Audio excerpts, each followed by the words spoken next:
नमस्कार, मेरा नाम है अनीश कुमार और आज हम बात करेंगे जो न्यू दिल्ली रेलवे स्टेशन पे जो एक बड़ी रेल दुर्घटना हुई है उसके बारे में। तो दोस्तों मैं ये बता दूं कि ये एक रेल दुर्घटना नहीं थी, ये एक मोक्ष का द्वार था जिसमें जिन लोगों की मृत्यु हुई वो डायरेक्ट भगवान के पास चले गए और उनके लिए हिंदू राष्ट्र बन गया। अब हिंदू राष्ट्र ऐसे हिंदुओं के लाशों पर बनाना तो बिल्कुल लाजमी है। अगर आपको हिंदू राष्ट्र बनाना है तो कम से कम 1 करोड़ हिंदू की बलि देनी होगी और हर साल हर समय हिंदुओं की बलि दी जा रही है। और हमारे जो नेता पक्ष में हैं, जो सत्ताधारी पक्ष हैं, माननीय नरेंद्र मोदी जी को मैं बहुत बहुत धन्यवाद देता हूं कि ऐसे हिंदुओं को बलि दे देकर हिंदू राष्ट्र बनाने की तरफ हम अग्रसर हो रहे हैं। और हमारे जो माननीय रेल मंत्री हैं अश्विनी चौबे जी, आपका बहुत बहुत धन्यवाद कि आप हर दुर्घटना के बाद ऐसे ही जाँच कराते हैं और जाँच करा के एक अच्छा और पारदर्शी जाँच करा के जो सज़ा के हकदार होते हैं उनको आप सज़ा देते हैं। तो सर मानी चाहिए ऐसे पार्टी पे, सर मानी चाहिए ऐसे नेता पे, सर मानी चाहिए ऐसे मंत्री पे जो इतने दुर्घटना होने के बाद भी अभी तक कोई भी उनके तरफ से इस्तीफा नहीं आया है, कोई भी माफ़ी नहीं आया है। और ट्वीट पे हमेशा ऐसा ही आता है, सब चंगा है, सब कुछ अच्छा है। 100 लोग मर गए, कोई बात नहीं, जांच चल रही है, तुरंत जांच पता लगेगा और जांच पता लगने के बाद मैं दोषियों को छोड़ूंगा नहीं। बिल्कुल घटनाएं होती रहेंगी, लोग मरते रहेंगे और मैं जांच कराता रहूँगा।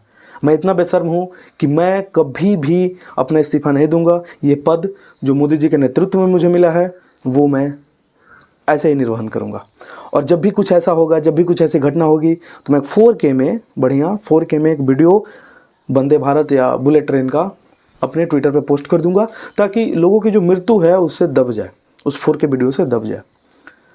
आने वाले दिनों में ऐसा होगा कि लोग ट्रेन में जाने के बजाय पैदल आना जाना सफ़र करेंगे और बहुत बहुत हमारे जो माननीय जो धर्मगुरु हैं, माननीय बागेश्वर धाम के जो हैं धीरेन्द्र शास्त्री, मैं उनका नाम भी नहीं जानता हूँ यार। आज मैं लिख के बहुत बार, क्योंकि वो ऐसा मूर्ख व्यक्ति, इतने बड़े बड़े विद्वान हमारे देश में हुए हैं, चाणक्य और स्वामी विवेकानंद, ऐसे महान और मतलब दूरदर्शी लोगों के देश में ऐसे एक मूर्ख का पैदा होना और लोग उसके पीछे ऐसे पागल हैं जैसे कि वो मतलब मोक्ष का द्वार, हनुमान जी का साक्षात रूप है। अरे भाई, हनुमान जी के बारे में थोड़ा जानो, अंधभक्तों जानो। हनुमान जी ऐसे थे कि अकेले पूरी लंका को जला के वापस आ गए। उनके पास इतनी शक्ति थी कि वो चाहते तो उसी दिन सीता माता को उठा के लेके चले जाते, कोई ज़रूरत नहीं थी इतनी बड़ी नरसंहार की। और उस हनुमान जी के आड़ में तुम अपनी दुकान जो चला रहे हो, और उसके बाद ये इसका भाषण क्या आता है, ऐसे लोगों का भाषण ये आता है कि मोक्ष की प्राप्ति होती है। जो लोग कुंभ में के समय मर रहे हैं उनको डायरेक्ट मोक्ष मिल रहा है। तो हे देवी, हे देवता, आप खुद मोक्ष क्यों नहीं प्राप्त कर लेते? आपकी इस भारत देश में कोई ज़रूरत नहीं है, आप खुद मोक्ष प्राप्त करिए। और अगर आपको मोक्ष मिलने में कठिनाई हो रही है तो किसी रेल पे बैठ के यात्रा कर लीजिए। आपके जो माननीय प्रधानमंत्री जी हैं उनके नेतृत्व में जो ये रेलवे चल रहा है ये आपको मोक्ष तक ज़रूर पहुँचा देगा।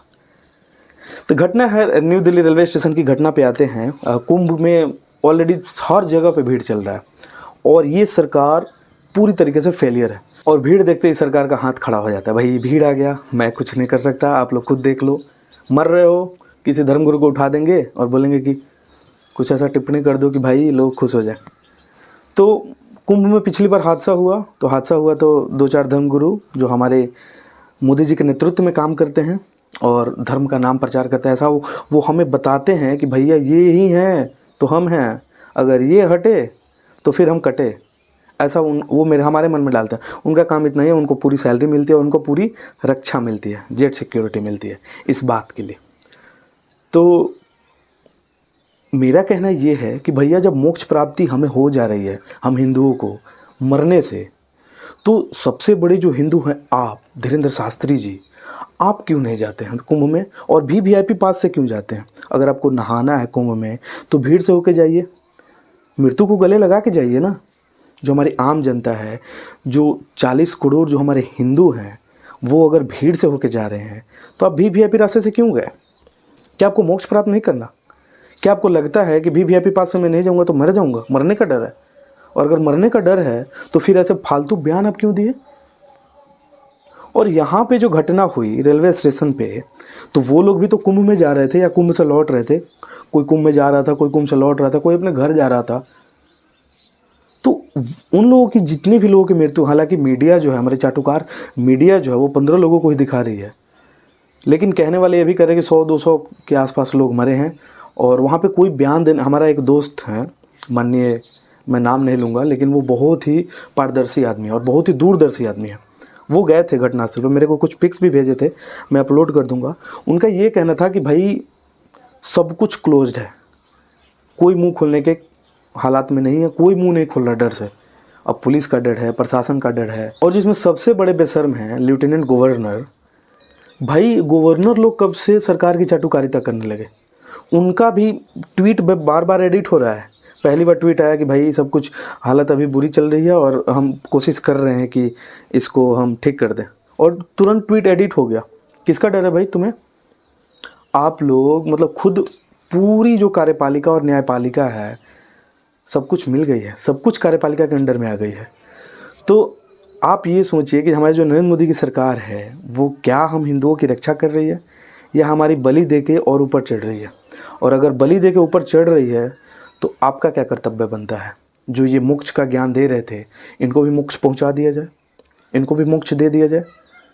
और अगर इनको मोक्ष नहीं चाहिए तो फिर हमें मोक्ष देने वाले हैं कौन? ऐसे दुकानों को बंद करिए। और हमारे माननीय जो रेलवे मिनिस्टर हैं, चौबे साहब, आप प्लीज़, इस समय आ गया, रिजाइन कर दो यार, आपसे नहीं हो रहा। बहुत हुआ, बहुत बुलेट ट्रेन का हमने वीडियो देख लिया, बहुत वंदे भारत का हमने वीडियो देख लिया। अब 4K में वीडियो देखने के काबिल हम नहीं हैं। लोग मर रहे हैं यार, कुछ करो। और अगर नहीं कर सकते तो इस्तीफ़ा दो, सिंपल सी बात है। मोदी मोदी करने से कुछ नहीं होने वाला। और जो हमारे जो अंधभक्त गण हैं, काश उनके घर से भी किसी की मोक्ष प्राप्ति हो गई हो।